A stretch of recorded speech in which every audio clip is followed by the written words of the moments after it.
sis, kanina pinag-uusapan namin ni Abay Maylene at Abay Julia about avocado.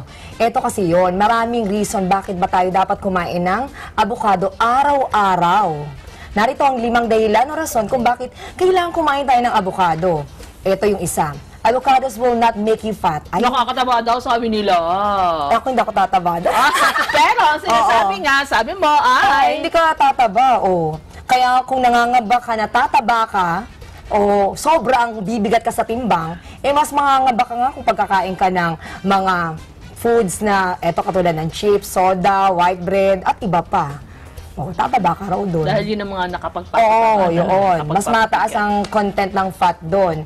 Kaya those are all things that will make you fat, avocados. Ito yung avocados, hindi naman. Abad ba hindi? Bakit hindi ba nakakataba? Ang avocado, mga abay, baka yan ang tanong nyo. Ano ba ang taglay nito? Pakinggan nyo. Pwede nyo itala din, mga abay. Nagtataglay po ang avocado ng mono, unsaturated fat, and tulad din ng olive oil, a high preponderance of oleic acid. Ito po isang uri ng fat o taba, healthy fat, and a beautifying oil. Ito po ay meron siyang reputasyon sa Mediterranean diet na nakakatulong to keep us slim as we age. Ito daw pong oleic acid is also believed to decrease yung chances sa pagkakaroon ng heart disease. Kaya maganda yung avocado, no? Kaya yung mga nagsasabing, huwag kayong magkakain yan, nakakataba. Totoo naman nakakataba yan kung, gaya nung banggit ko kanina, lalagyan mo ba naman ng isang katerbang sugar at milk, di ba? Pero kung avocado per se, hindi po yan nakakataba. Paano? Kasi ako sa totoo lang, hindi kumakain ng avocado. Why is that? Ano yung reason? Ako hindi kumakain siya, pero may gatas. Pareho kami. Alam mo kasi, pero kung sabi mo naman kanina, hindi parati, kung hindi palagi, kung paminsan-minsan, like paminsan-minsan once a month, pwede na rin siguro. Ayan. Yung kasing avocado, sa totoo lang, dahil nga panahon ngayon, as compared kung bibili ka ng hindi panahon, naku, magkano ang per kilo. I know. Tsaka hindi basta kahit nagustuhin mo. Kuminsan dahil nagustuhan mong kainin, kung hindi naman available, na-frustrate ka . Yung pa naman, ang sarap pa naman ng avocado kapag ka yung is at saka magandang klase. Hindi yung minsan kasi maraming maugat. Pero, Bay, yung mga abay natin na yung mga anak nila mahilig sa ice candy, okay yan, di ba? Kung sabihin ko sana, masarap yan. Tapos, palamigin mo lang. At maganda dito, pagka kinain mo yung avocado, hindi ka agad ginugutom. You find yourself constantly snacking kapag yung kung ano-ano yung kinakain mo. Pero ang avocados can help change that. Hindi ka masyadong magiging magugutom. But sa akin, mahilig naman ako, pero parati pa.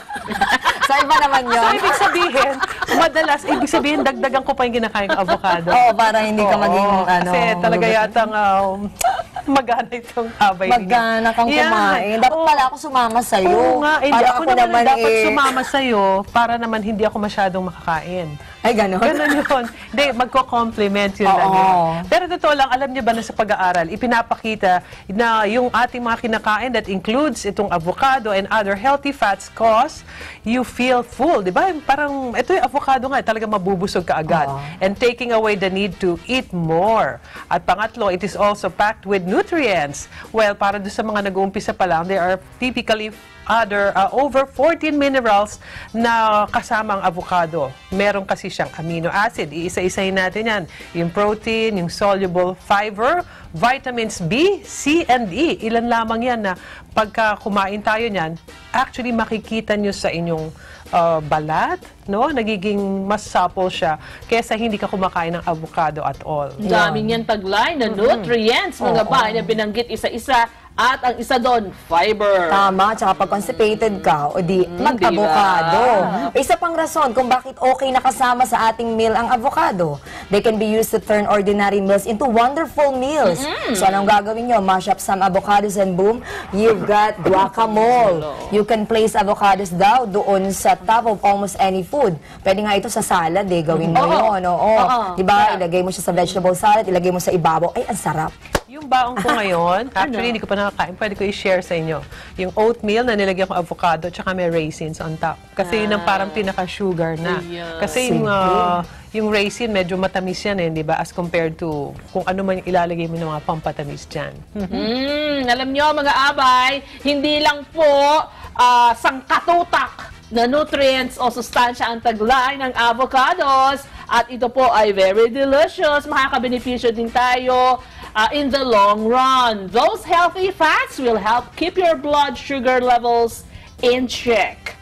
Pati na yung good cholesterol, mga abay. Ganito lang naman yung usapan tungkol sa avocado. Anything na sobra-sobra mo naman kainin, abay, hindi magiging... Hindi maganda. Oo, epekto Yung nito tama sa iyong lang. kalusugan. Tsaka yun yung tama, yung good cholesterol, hindi ito yung bad cholesterol. Kasi as it is, fat din siya, hindi ba? Oo. So, samantalahin natin, dahil uso ngayon, ang avocado, mura, kaya pwede natin gawing panggulay, pang merienda, pang dessert, at pang ice candy, pang shake. At kung ano-ano Actually, pa. dahil marami nga akong avocado na binili, yung sandwich ko, nilagyan ko siya ng, okay lang, no? Yung kani, Oo, yung tapos kani, may... tsaka itong crab stick yun, at tsaka imbis na mayonnaise, lalagay mo avocado. Wow. Kasi parang yun na yung parang pinaka-oil, no? Ay parang pampalambot nung. Kaya sabi ni Erwin kahapon, sabi niya, Mom, ano ito? Sabi ko, avocado yun. Kaya pala sabi niya, malambot. At saka parang, syempre, on top of yung,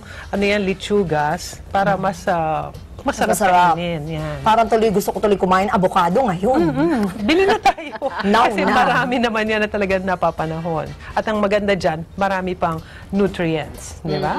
Na taglay natin. Sa aming pagbabalik mga bayo, atin ang mga pagbati. Kaya dyan lang po kayo. Birthday nga pala ngayon ni